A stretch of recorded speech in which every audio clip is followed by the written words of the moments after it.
नमस्कार मित्रांनो, welcome to ace class education.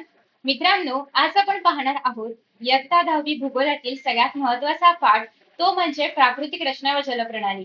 खरं तर इथून खऱ्या अर्थाने आपल्या भूगोलाला सुरुवात होते. याचं कारण असं की भूगोल म्हणजे काय तर भूरचनेचा अभ्यास आणि प्राकृतिक रचना म्हणजेच काय तर जमिनीची रचना कशी आहे. काही ठिकाणी जमीन सपाट असते, काही ठिकाणी उंच सकल भाग आहे, काही ठिकाणी पर्वत आहे, डोंगर आहे, पठार आहे, मैदान आहे आणि त्यासोबतच जलप्रणाली म्हणजे काय तर नद्या आहेत ज्या की एका प्रदेशातून दुसऱ्या प्रदेशाकडे पाणी वगैरे पोहोचवायचं काम करतात. सो ती एक प्रकारची प्रणाली आहे, जलप्रणाली आहे. तर अशा नद्या कोणत्या कोणत्या आहेत भारत आणि ब्राझील मधल्या? भारत आणि ब्राझील या ठिकाणचे जे काही प्राकृतिक प्रदेश आहेत त्यांची रचना कशी आहे हे सगळं काही आपण या पाठामध्ये बघणार आहोत. थोडासा पाठ मोठा आहे कारण याच्यामध्ये प्राकृतिक रचना आणि जलप्रणाली दोन्ही गोष्टी येतात. सो त्या पद्धतीने आपण या पाठाला दोन भागामध्ये डिवाइड करणार आहोत. So let us start. सगळ्यात पहिल्यांदा ना या ठिकाणी तुम्हाला नकाशा पाहायला मिळतोय आपल्या भारताचा. खरं तर हा पाठ नकाशा आणि इव्हन थेरोटिकली पण खूप जास्त महत्वाचा आहे. खूप जास्त वेटेज आहे याला आणि त्यामुळे आपण व्यवस्थित बघणार आहोत. अगदी आरामात आपण हा पाठ कम्प्लीट करणार आहोत. So let us start. सगळ्यात पहिल्यांदा आपल्याकडे आहे तो म्हणजे भारताचा नकाशा. आता कधीही जेव्हा आपल्यासमोर कुठलाही नकाशा येतो तेव्हा सगळ्यात पहिली गोष्ट म्हणजे नकाशात कोणता आहे, राजकीय आहे का प्राकृतिक आहे का कुठला आहे ते ओळखायचं. आता हा प्राकृतिक आहे म्हणजेच याच्यावरती फक्त राजकीय सीमा नाही तर इतर गोष्टी पण दाखवलेल्या आहेत. म्हणजे बेसिकली प्राकृतिक रचना जी आहे आपल्या भारताची ती दाखवलेली आहे. आता बघा त्याच्यानंतर बघायची असते ती म्हणजे सूची. आता सूचीमध्ये काय सांगितलेलं आहे तर उंची दाखवलेली आहे रंगानुसार.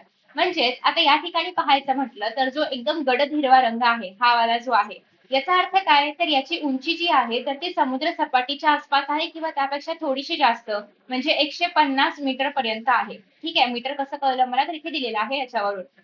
त्यानंतर जो ग्रे रंग आहे किंवा जो डार्क रेड कलर आहे तो दाखवतो की त्या भागाची उंची सगळ्यात जास्त म्हणजे 8,000 किलोमीटर इतकी आहे. मग त्यामध्ये हिमालय आणि त्याच्या आसपासचा प्रदेश जो आहे तर तो येतोय. म्हणजे याचा अर्थ काय की सूचीच्या आधारे आपल्याला हे कळते की भारतामध्ये जे वेगवेगळी ठिकाणं आहेत तर त्यांची उंची कशी आहे. म्हणजे सगळाच भाग एकदम सपाट आहे का तर नाही. काही ठिकाणी सपाट भाग आहे, काही ठिकाणी उंच भाग आहे, काही ठिकाणी मध्यम उंचीचा भाग आहे. तर या सगळ्या गोष्टी आपल्याला या नकाशामध्ये बघायच्या आहेत. त्यामुळे हा चॅप्टर खूप जास्त महत्वाचा आहे. Now let us focus. तर पाठाला सुरू करण्याआधी नकाशा कळावा आपल्याला यासाठी काही प्रश्नांची उत्तरे द्यायची आहेत जेणेकरून एक्झॅक्टली नकाशामध्ये काय काय आहे किंवा इनफॅक्ट आतापर्यंत आपल्याला जो काही भारत माहितीये तर त्यातल्या हिमालय असेल किंवा साऊथ आहे किंवा पश्चिम घाट आहे, सह्याद्री पर्वत आहे इतकाच माहितीये. पण याच्या बियॉन्ड पण भारतामध्ये इनफॅक्ट महाराष्ट्रामध्ये आणि भारतामध्ये सुद्धा अशी बरीचशी प्राकृतिक रचना आहे ज्याचा अभ्यास आता आपण करणार आहोत. So let us start. Starting with आपला पहिला क्वेश्चन. तर पहिला क्वेश्चन काय म्हणतोय की आकृती 3.1 बघायची आहे किंवा नकाशा बघायचा आहे आणि त्याच्या अकॉर्डिंगली आन्सर्स लिहायचे आहेत. पहिला प्रश्न आहे भारतातील 6,000 मीटर पेक्षा जास्त उंची असलेला जो भाग आहे तर तो कोणत्या दिशेचा आहे.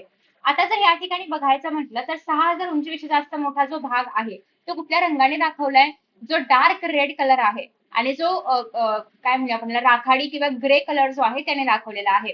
आता हा जो रंग आहे तो मोस्टली उत्तरेकडच्या भागामध्ये आहे ज्या ठिकाणी हिमालय पसरलेला आहे आणि सिमिलरली हिमालयाचा किंवा हिमालय पर्वताचा जो भाग आपल्याकडे या ठिकाणी ईशान्य दिशेला बघायला मिळतोय किंवा आपण म्हणूयात की ईशान्य आणि पूर्वेकडे बघायला मिळतोय भारताच्या तर त्या भागामध्ये तुम्हाला उंची जी आहे तर ती 6,000 मीटर पेक्षा जास्त पाहायला मिळते.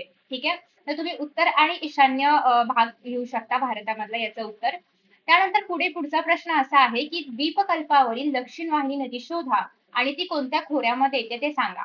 आता खरं तर ना हा प्रश्न जेव्हा सोडवायचा आहे आपल्याला तेव्हा आपण नद्यांचा नकाशा बघितला तर लवकर कळेल कारण हा जो नकाशा आहे तर हा प्राकृतिक रचनेचा आहे. त्याच्यामध्ये नद्या शोधणं अजून किचकट आहे.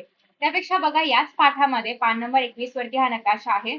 दक्षिण वाहिनी म्हणजे काय जिचं फ्लो जो आहे तो दक्षिणेकडे असेल अशी नदी. तर बघा या ठिकाणी दक्षिण वाहिनी नदी आहे ती म्हणजे प्राणहिता आणि प्राणहिता जी नदी आहे तर हिचा जो उगम आहे तर तो या ठिकाणी आहे गोदावरीचा. ठीक आहे, बघा गोदावरी हिचा उगम आहे म्हणजे गोदावरी हिचं खोरं आहे. सो प्राणहिता नदी आणि खोरं कुठलं येणार आहे गोदावरी नदीचं. तर अशा पद्धतीने आपल्याला नकाशांचा अभ्यास करून उत्तरं शोधायची आहेत म्हणजे खूप साऱ्या नवीन नवीन गोष्टीही आपल्याला कळतात.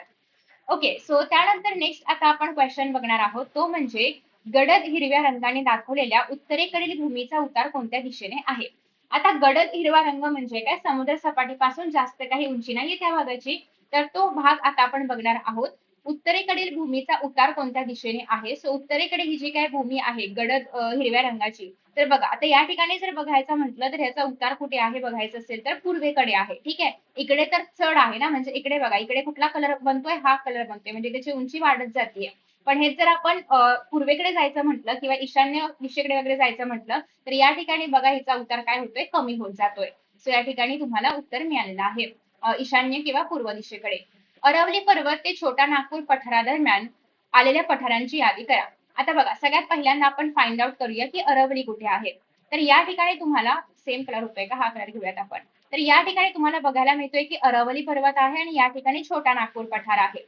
आता यांच्या दरम्यान जे कुठले पठार आलेली आहेत त्यांची नावं आताकडे लिहायची आहेत. सो ती नावं आपण हायलाइट करूयात. एक तर पहिला आहे या ठिकाणी ते म्हणजे मेवाड पठार. हे जे आहे कुठलं आहे, मेवाड पठार.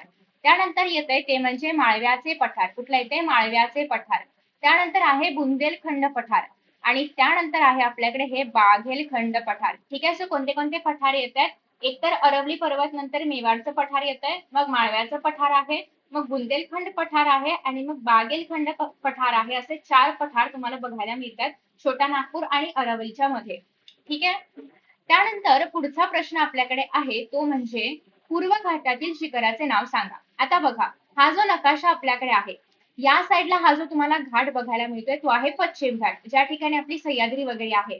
आणि या ठिकाणी तुम्हाला हा जो घाट बघायला मिळतोय तर हा कुठला आहे, पूर्व घाट. आता पूर्व घाटावरचे जे काही पर्वत आहेत त्यांची नावं विचारलेली आहेत. तर बघा, या ठिकाणी तुम्हाला सगळ्यात पहिलं बघायला मिळते ते म्हणजे मलयगिरी. त्याची उंची पण सांगितलेली आहे 1187 मीटर इतकी याची उंची आहे. हे तर आहे आपल्याकडे मलयगिरी. आणि अजून एक आहे ते म्हणजे या ठिकाणी बघा महेंद्रगिरी. 1690 मीटर इतकी याची उंची आहे. सो हे 2 पर्वत तुम्हाला बघायला मिळतात कुठल्या भागाकडे, पूर्वेकडे. ठीक आहे, आफ्टर दॅट नेक्स्ट काय काय काय काय नाव होती, महेंद्रगिरी आणि मलयगिरी.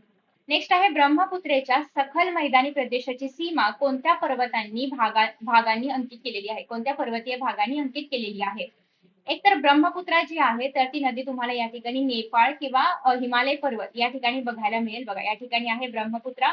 तर ब्रह्मपुत्राच्या आसपास तुम्हाला बघायला मिळते की नागा टेकड्या आहेत, दाफला टेकड्या आहेत. तर या सगळ्या उंच भागांनी अंकित केलेली आहे याची सीमारेषा. तर नागा टेकड्या, दाफला टेकड्या ही नावं तुम्ही इथे लिहू शकता. ठीक आहे, त्यानंतर पुढचा प्रश्न आता आपण बघतोय. पुढचा प्रश्न आहे नीलगिरी पर्वताचे सापेक्ष स्थान सांगा. सापेक्ष म्हणजे काय की साधारणतः कुठे आहे बरं तो नकाशामध्ये हे सांगा. तर बघा, कुठे बघायला मिळतोय तुम्हाला, नीलगिरी पर्वत या ठिकाणी बघायला मिळतोय.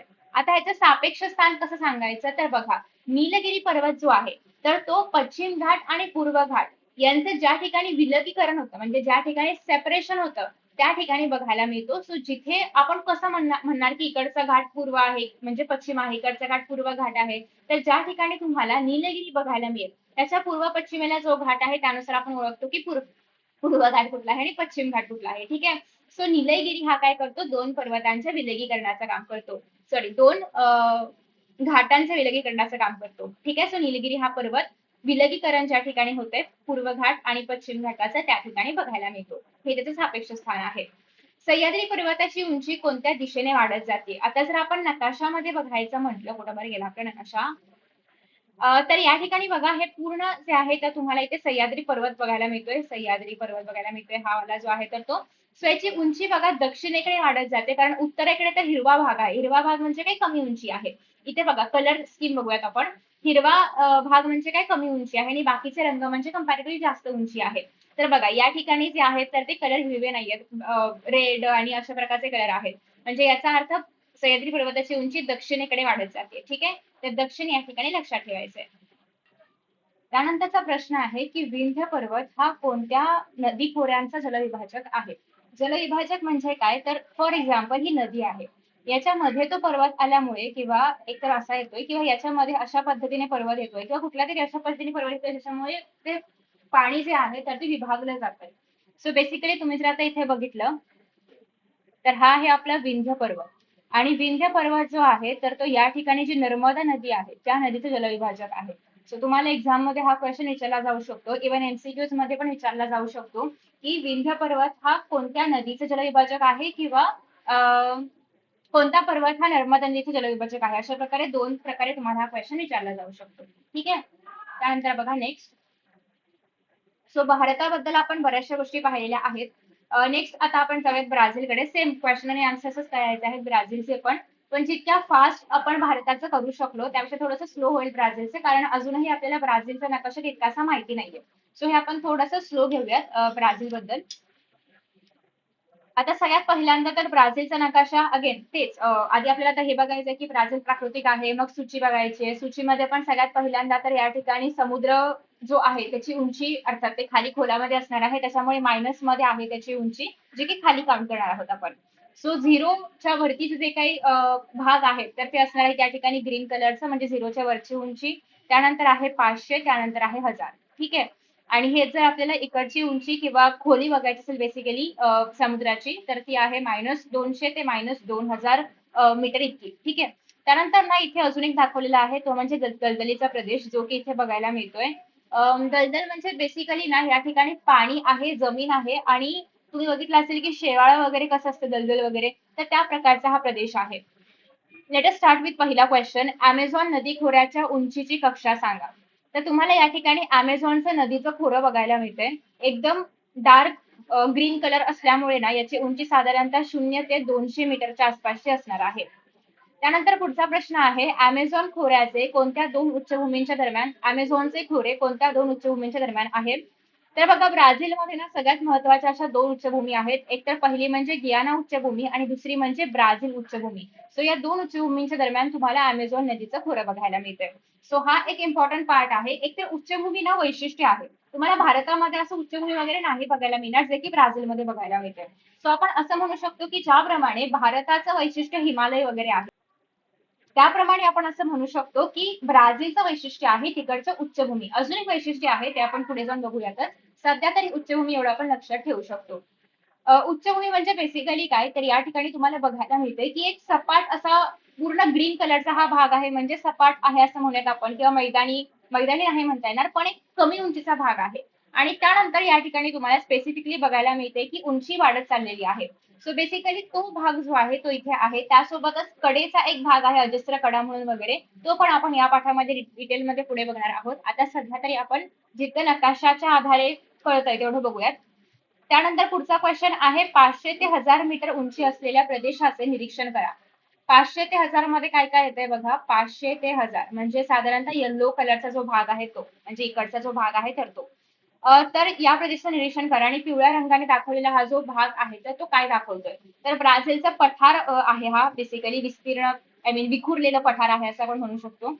नेक्स्ट आहे अमेझॉन, सॉरी हा, पिवळ्या रंगाचे विखुरलेले भाग काय दाखवतात, पठार दाखवतात. नेक्स्ट आहे अमेझॉनच्या खोऱ्याविषयी, खोऱ्याशिवाय इतरत्र 200 मीटर पेक्षा कमी उंची असलेले प्रदेश कुठे कुठे आहेत? या ठिकाणी तर 200 मीटर आहेच, पण अजून कुठे कुठे आहे, तर या ठिकाणी जे पॅराग्वे नदीचा भाग आहे या ठिकाणी पण कमी उंची आहे. इवन पंपासचा जो भाग आहे या ठिकाणी पण तुम्हाला कमी उंची बघायला मिळते. नेक्स्ट आहे 200 ते 500 मीटर उंची असलेल्या व ज्यातून अमेझॉनच्या अनेक उपनद्या वाहत आहेत अशा पठारी भागाचे वर्णन तुमच्या भाषेमध्ये किंवा तुमच्या शब्दांमध्ये करायचं आहे.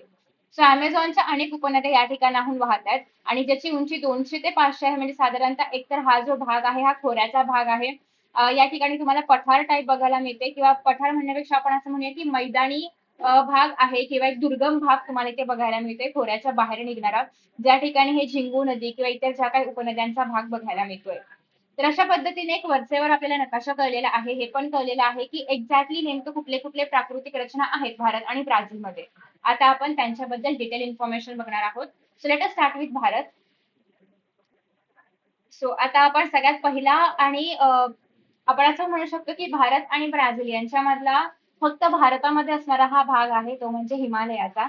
तर साधारणतः आपण जेव्हा भारताच्या प्राकृतिक रचनेबद्दल बोलतो तेव्हा त्या ठिकाणी 5 मुख्य भाग आहेत.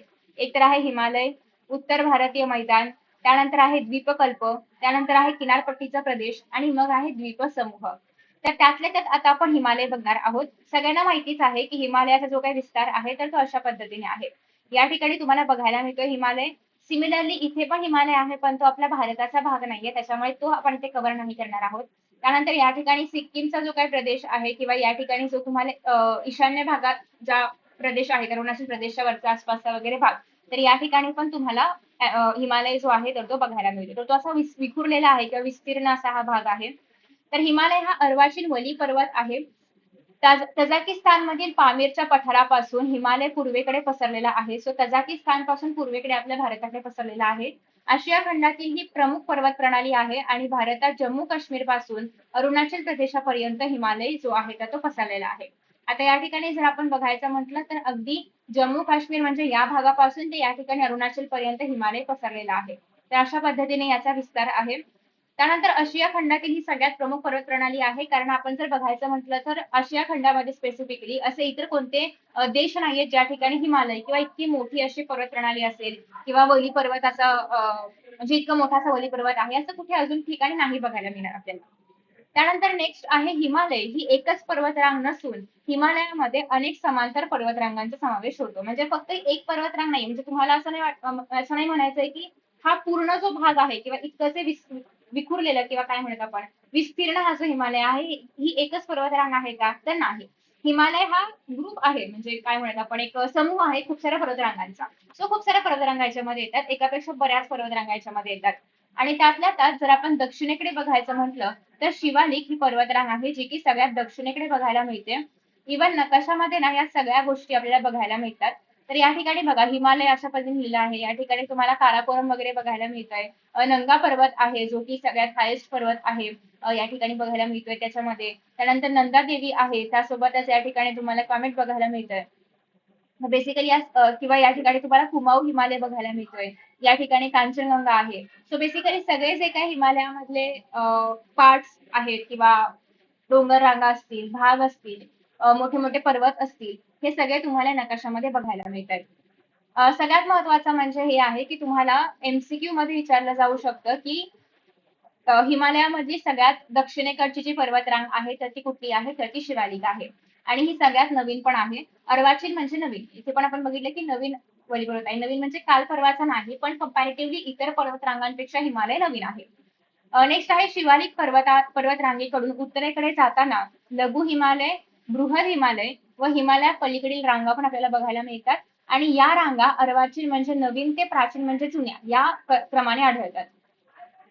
याच पर्वतरांगांचे पश्चिम हिमालय म्हणजे जो पूर्ण काश्मीरचा भाग आहे तो या ठिकाणी, त्यासोबतच मध्य हिमालय म्हणजे हा जो कुमाऊचा भाग तुम्हाला बघायला मिळतो हा आहे मध्य हिमालय. इकडचा आहे तर तो आहे पश्चिम हिमालय. आणि या ठिकाणचा पूर्ण जो भाग आहे जो की अरुणाचलच्या वरती वगैरे बघायला मिळतोय तर तो आपल्याकडे आहे तो म्हणजे पूर्व हिमालय किंवा त्याला आपण म्हणू शकतो आसाम हिमालय सुद्धा. तर अशा पद्धतीने भारतामध्ये जो काही हिमालयाचा भाग आढळतो त्याचा आपण वर्गीकरण करू शकतो. एकतर पश्चिम हिमालय जो की फुल काश्मीर हिमालय आहे, मध्य हिमालय किंवा कुमाऊ हिमालय आहे आणि पूर्व हिमालय किंवा आसाम हिमालय आहे. आता नेक्स्ट आहे तो म्हणजे उत्तर भारतीय मैदानाचा प्रदेश. हा प्राकृतिक विभाग हिमालयाच्या दक्षिण पायथ्यापासून भारतीय द्वीपकल्पाच्या सीमेपर्यंत पसरलेला आहे.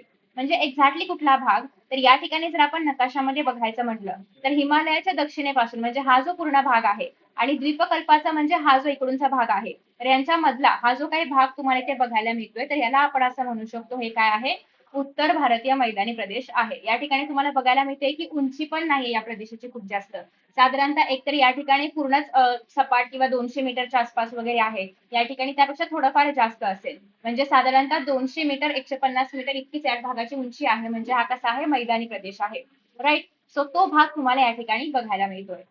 आफ्टर दॅट हा ठीक आहे. आता लोकेशन कळलं कुठून कुठपर्यंत आहे, तर बघा पुन्हा एकदा. तसेच तो पश्चिमेकडे राजस्थान पंजाब पासून पूर्वेकडे आसाम पर्यंत पसरलेला हा भाग आहे. आणि हा भाग बहुतांश सखल आणि सपाट आहे, कारण मैदान म्हणजे काय सखल आणि सपाट भाग. त्याची उंची पण आपण बघितली साधारणतः 150 ते 200 मीटरच्या आसपास आहे समुद्र सपाटीपासून. उत्तर भारतीय मैदानी प्रदेशाचे पण दोन भाग केले जातात. एकतर अरवली पर्वताच्या पूर्वेकडचा जो काही भाग आहे जो की गंगा नदीच्या खोऱ्याच्या आसपास येतो आणि त्यातील मैदानी भाग गंगेचं मैदान म्हणून ओळखला जातो. सो तुम्ही जर या ठिकाणी बघायचं म्हटलं तर एकतर हा पूर्वेकडचा भाग आहे ज्या ठिकाणी हे फुल असं गंगेचं मैदान तुम्हाला बघायला मिळतंय. कुठल्या कलरने आपण हायलाइट करूयात, येस या कलरने करूयात. सो या ठिकाणी तुम्हाला फुल असं गंगेचं मैदान वगैरे बघायला मिळतंय. तर हा आहे गंगा नदीच्या खोऱ्याचा भाग.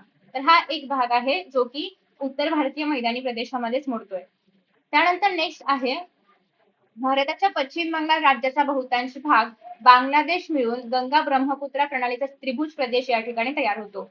सो या ठिकाणी जर बघायचं म्हटलं तर पश्चिम बंगालच्या इथे तुम्हाला बघायला मिळतो एक त्रिभुज प्रदेश आहे सुंदरबन नावाचा. तर या ठिकाणी जे ब्रह्मपुत्रा नदीचा ब्रह्मपुत्रा नदीने जो काही गाळ आणलेला आहे आणि इकडून गंगा नदीने जो काही गाळ आणलेला आहे तर तो या ठिकाणी साठून धरतो आणि त्यापासून एक त्रिभुज प्रदेश तयार होतो जो की गाळाचा बनलेला असतो.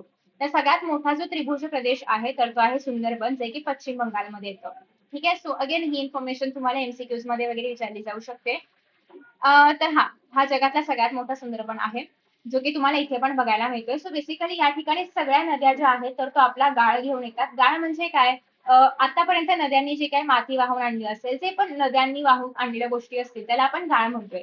तर ते या ठिकाणी साठून साठून एक भूभाग तयार होतोय आणि त्याला आपण म्हणणार आहोत की ते काय आहे त्रिभुज प्रदेश आहे किंवा याला स्पेसिफिकली सुंदरबन असं नाव दिलेलं आहे. उत्तर भारतीय मैदानाच्या पश्चिम भागामध्ये ज्या ठिकाणी वाळवंट आहे पूर्व भागाकडे आपण पाहिले की पश्चिम बंगाल आहे, त्रिभुज प्रदेश आहे किंवा गंगा नदीचं खोरं आहे. हे जर आपण पश्चिमेकडे बघायचं म्हटलं ज्या ठिकाणी राजस्थान पंजाबचा भाग तुम्हाला इथे बघायला मिळतोय तर त्या भागाबद्दल आता आपण डिस्कशन करतोय. येस. सो आता या भागामध्ये काय आहे एकतर थरचं वाळवंट म्हणतात त्याला किंवा मरुस्थली वाळवंट म्हटलं जातात या राजस्थानच्या भागाला. राजस्थानचा बहुतांश भाग हा वाळवंटाने व्यापलेला आहे आणि याच्या उत्तरेकडे आता राजस्थानच्या वरती काय आहे पंजाबचा भाग आहे त्याला पंजाबचा मैदानी प्रदेश म्हणून ओळखला जातो. खरं तर पंजाबला पंजाब असं का म्हणतात कारण 5 नद्यांच्या संगमाने किंवा 5 नद्यांचं पाणी एकत्र येऊन जो काही भूभाग या ठिकाणी बनलेला आहे त्याला आपण म्हणणार आहोत पंजाब. अब म्हणजे पाणी, पंजाब म्हणजे 5 नद्यांचं जे काही एकत्र संगम या ठिकाणी संगम म्हणता येणार पण 5 नद्या या भागामध्ये येत आहेत. सो ते काय आहे पंजाब आहे. त्यानंतर हा प्रदेश अरवली पर्वत आणि दिल्ली डोंगर रांगा यांच्या पश्चिमेकडे पसरलेला आहे. आता जस्ट मगाशी आपण अरवली पर्वत बघितलं. सो या ठिकाणी बघा अरवली पर्वत आहे त्याच्या पश्चिमेकडे तुम्हाला या ठिकाणी बघायला मिळते की थरचं वाळवंट वगैरे आहे. या ठिकाणी तुम्हाला पंजाबचं जे मैदानी प्रदेश आहे तर तो बघायला मिळतोय. त्यासोबतच दिल्ली डोंगर रांगा सुद्धा आहेत आणि त्यानंतर ठीक आहे. सो या मैदानाची निर्मिती सतलज आणि तिच्या उपनद्यांच्या संचयनातून झालेली आहे. अगेन नद्यांच्या संचयनातून झालेली आहे. कोणाची निर्मिती? पंजाबची निर्मिती. पंजाब मैदानाचा सर्वसाधारण उतार हा पश्चिमेकडे आहे म्हणजे या भागाला आहे ज्या ठिकाणी राजस्थान मरुस्थली वगैरे आहे त्या भागाला. या मैदानी प्रदेशातील मृदा कशी आहे सुपीक आहे आणि त्यामुळे या ठिकाणी शेती व्यवसाय चालतो. त्यामुळे तुम्ही जर बघितलं असेल तर आपल्याकडे सगळ्यात जास्त गहू जो आहे तर तो उत्तरेकडे पंजाबमध्ये वगैरे घेतला जातो त्याचं पीक. कारण का तर ती जी जमीन आहे किंवा ती जी मृदा आहे त्या ठिकाणचं जे काही हवामान आहे ते सगळं गव्हाच्या पिकासाठी सुटेबल आहे किंवा अनुकूल आहे. ठीक आहे. आफ्टर दॅट नेक्स्ट आहे द्वीपकल्प. आता एक्झॅक्टली द्वीपकल्प म्हणजे काय? आतापर्यंत आपण काय बघितलं की सुरुवातीला वरती काय आहे हिमालय आहे. हिमालयाचा खालचा भाग हा मैदानी प्रदेश आहे. आता इथून पुढे अगदी एंड पर्यंत म्हणजे इथपासून ते इथपर्यंत खालीपर्यंत या टोकापर्यंत जो काही तुम्हाला भाग बघायला मिळतोय त्याला आपण म्हणणार आहोत द्वीपकल्प. द्वीपकल्प म्हणजे असा भाग ज्याच्या तिन्ही बाजूंना पाणी आहे. या ठिकाणी अरबी समुद्र आहे, या ठिकाणी बंगालचा उपसागर आहे, या ठिकाणी हिंदी महासागर आहे. म्हणजे असा एखादा प्रदेश की ज्याच्या तिन्ही पण बाजूंना पाणी आहे त्याला आपण काय म्हणतो द्वीपकल्प. सो द्वीपकल्पाचा हा प्रदेश आहे. त्याच्यामध्ये काय काय येतं बघूयात आपण. उत्तर भारतीय मैदानी प्रदेशाच्या दक्षिणेकडे एकतर पसरलेला आहे, खाली बघितला आपण पसरलेला आहे, वरती हिमालय, मध्ये उत्तर भारतीय मैदान आणि त्याच्या खालचा जो काही भाग आहे पूर्ण एंड पर्यंत त्याला आपण काय म्हणणार आहोत द्वीपकल्प. सो दक्षिणेकडे पसरलेला आहे. याच्या पूर्वेकडे काय बघितलं आपण बंगालचा उपसागर आहे, पश्चिमेकडे अरबी समुद्र आहे आणि दक्षिणेकडे काय आहे हिंदी महासागर आहे. सो हिंदी महासागराकडे हा भाग असा निमुळता होत जातो आणि त्यामुळे त्याला आपण भारतीय द्वीपकल्प म्हणून ओळखतो. याच्यामध्ये अनेक लहान मोठे छान असे पर्वत आणि पठार आहेत. याच्यामध्ये उत्तरेकडे अरवली पर्वत आहे बघा. उत्तर भारतीय मैदानी प्रदेशाच्या दक्षिणेकडे अरवली पर्वत होता आणि द्वीपकल्पाच्या उत्तरेकडे अरवली पर्वत आहे.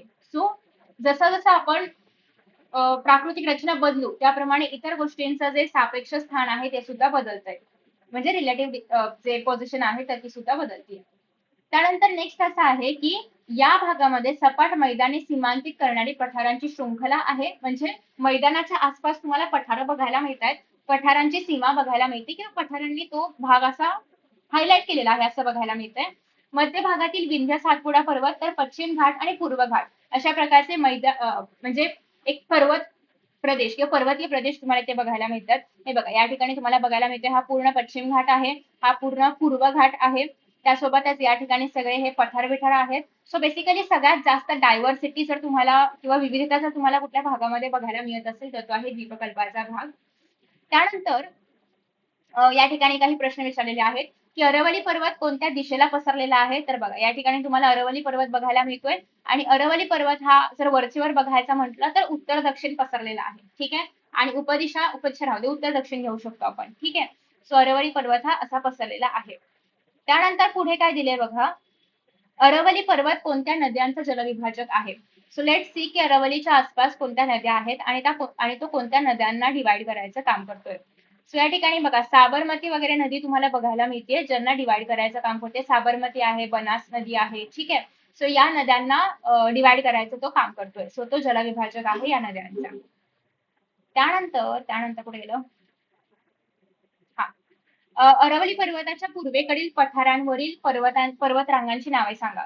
आता अरवली पर्वताच्या पूर्वेकडे जायचं म्हटलं म्हणजे या साईडला जायचं म्हटलं तर याच्या आसपास जे काही तुम्हाला पर्वत पठार बिठार बघायला मिळतात तर त्यांची नावं बघायची आहेत. या ठिकाणी तुम्हाला मेवाड, माळवा वगैरे हे सगळं पठार बघायला मिळतात. बुंदेलखंड वगैरे असेल किंवा पर्वत बघायचं म्हटलं तर सातपुडा पर्वत वगैरे आहे, विंध्य पर्वत आहे. तर हे सगळे पर्वत आहेत पूर्वेकडे. त्यानंतर अजून काय काय आहे, दख्खनच्या पठाराचा विस्तार कोणत्या राज्यांमध्ये बघायला मिळतो. सो दख्खनचा पठार मोस्टली कर्नाटक, महाराष्ट्र या भागांमध्ये बघायला मिळतं. दख्खनच्या पठाराच्या पश्चिमेस कोणती पर्वतरांग आहे. दख्खनच्या पठाराच्या पश्चिमेस म्हणजे महाराष्ट्राच्या पश्चिमेस कोणती पर्वतरांग आहे. सह्याद्री पर्वतरांग आहे पश्चिम घाटामध्ये. पश्चिम घाटाची वैशिष्ट्ये सांगा. खरं तर पश्चिम घाटाबद्दल आपण इथे पुढे बघणार आहोतच. सो त्याच्यामध्ये पाहूयात आपण. पश्चिम आणि पूर्व घाटाची तुलना पण आपण खाली करणार आहोतच याच पॅसेजमध्ये. आणि पश्चिम घाटाला जलविभाजक असं का म्हटलं जातं या सगळ्याची उत्तरं तुम्हाला आता मिळतील. ठीक आहे. सो आपण तो पॅराग्राफ रीड करूयात. सो तुम्हाला आन्सर्स मिळतील.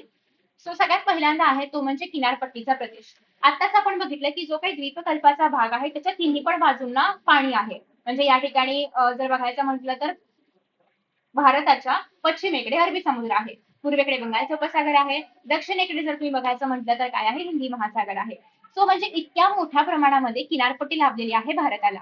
आता ती नेमकी किती मोठी आहे तर 7,500 किलोमीटर लांबीची किनारपट्टी आहे. द्वीपकल्पाच्या पूर्वेकडे आणि पश्चिमेकडे दोन्ही पण बाजूला किनारपट्टी आहे आणि किनारपट्टीमध्ये फरक मात्र बराचसा आहे. पश्चिम किनारपट्टी जी आहे ती अरबी समुद्राला लागून आहे आणि हा किनारा खडकाळ आहे. तुम्ही इव्हन जरी हे पाहिलं असेल, आता एक एक्झाम्पल म्हणून सांगू शकतो आपण की तुम्ही जर मुंबईच्या आसपासच्या भागांमध्ये राहत असाल तर तुम्ही अरबी समुद्र तर बघितला असाल किंवा तुम्ही कोकणामध्ये सिंधुदुर्ग आहे, रत्नागिरी आहे, या कुठल्या भागांमध्ये किंवा किनारपट्टीवरती राहत असाल तर तुम्ही समुद्र बघितलाच असेल. सो तो भाग कसा आहे, खडकाळ आहे.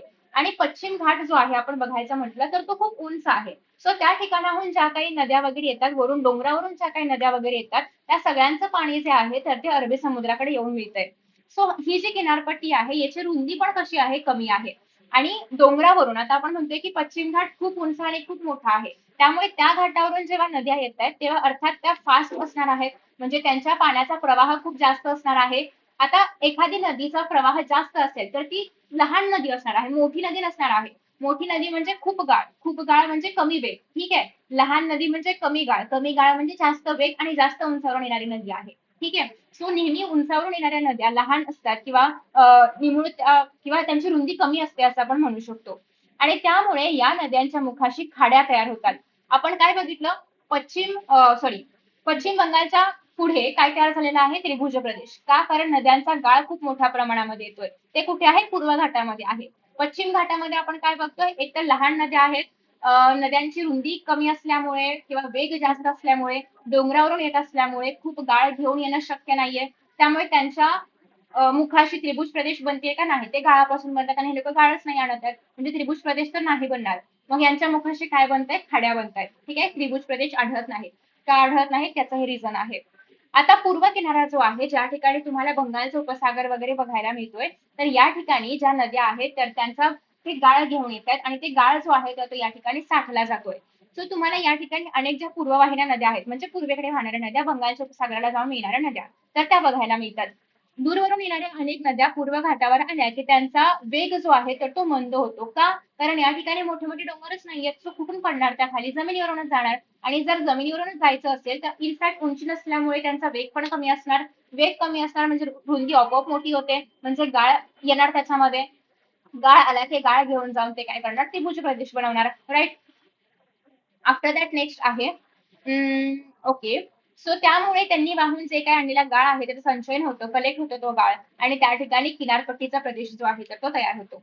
आणि तो जो प्रदेश आहे त्याला आपण काय म्हणतो, त्रिभुज प्रदेश. सो आपण एक्झाम्पल साठी सुंदरबन त्रिभुज प्रदेश जो आहे तर तो पाहिला होता. त्यानंतर नेक्स्ट आहे आपल्याकडे ते म्हणजे द्वीपसमूह. आता द्वीपसमूह म्हणजे काय, तर तुम्हाला या ठिकाणी बघायला मिळतंय की हा आपला ऍक्च्युअल भारत आहे आणि भारताच्या या ठिकाणी ना तुम्हाला काही बेटं बघायला मिळतात. सो त्याला आपण काय म्हणणार आहोत, द्वीपसमूह. द्वीप आहेत ना ते पाण्यामधले द्वीप आहेत, त्याच्या चारीपण बाजूनी पाणी आहे. द्वीपकल्प म्हणजे 3 बाजूंनी पाणी. द्वीपकल्प म्हणजे चारी बाजूनी पाणी, ज्याला आपण बेट वगैरे म्हणतो. सो ते आता जे द्वीप समूह आहेत, द्वीपसमूह म्हणजे चारी बाजूनी पाणी, ते द्वीपसमूह आता आपण बघूयात. सो भारताच्या मुख्य भूमीच्या किनाऱ्याजवळ अनेक लहान मोठी बेटं आहेत. त्यांचा समावेश किनारी बेटे, कारण ते किनाऱ्याच्या आसपास आहे, त्याच्यामध्ये केला जातो.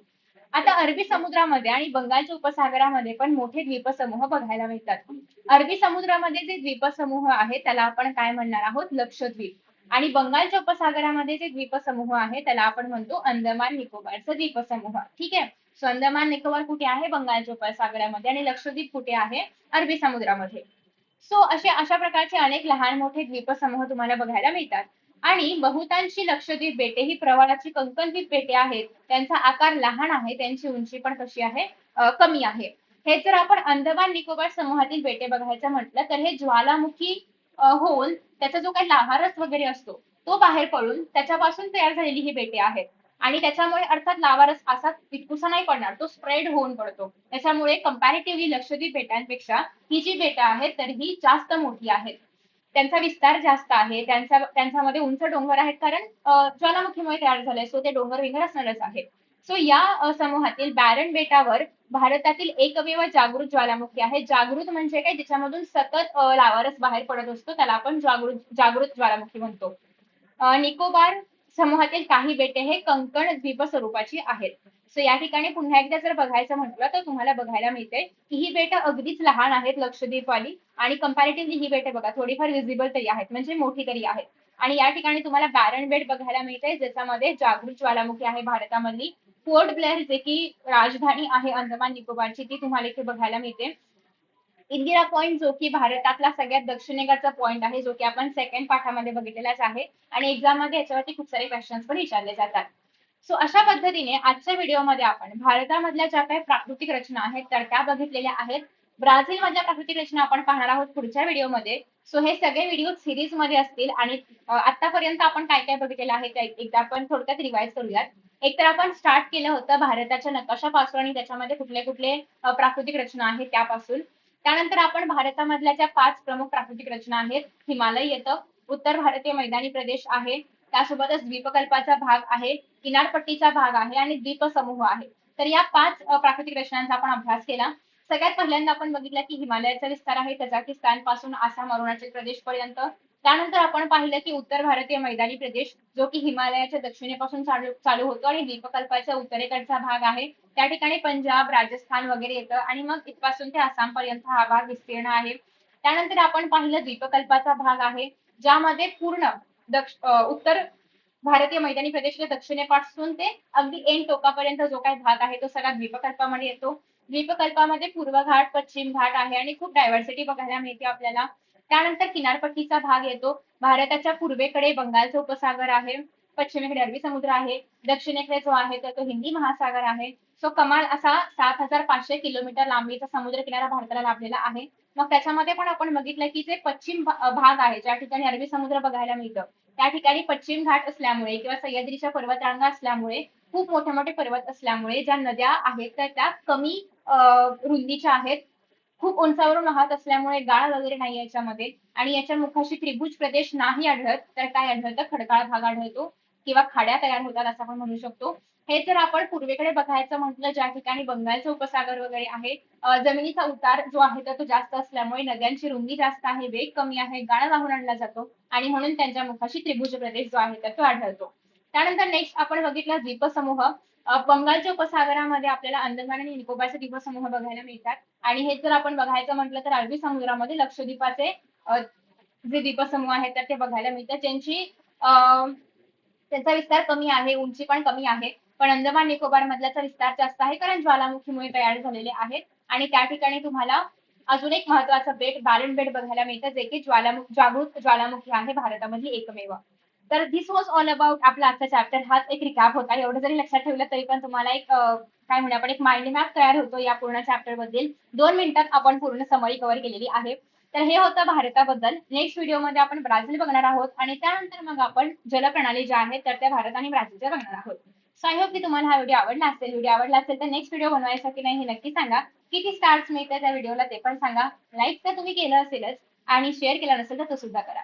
Thank you so much and see in the next session. Bye.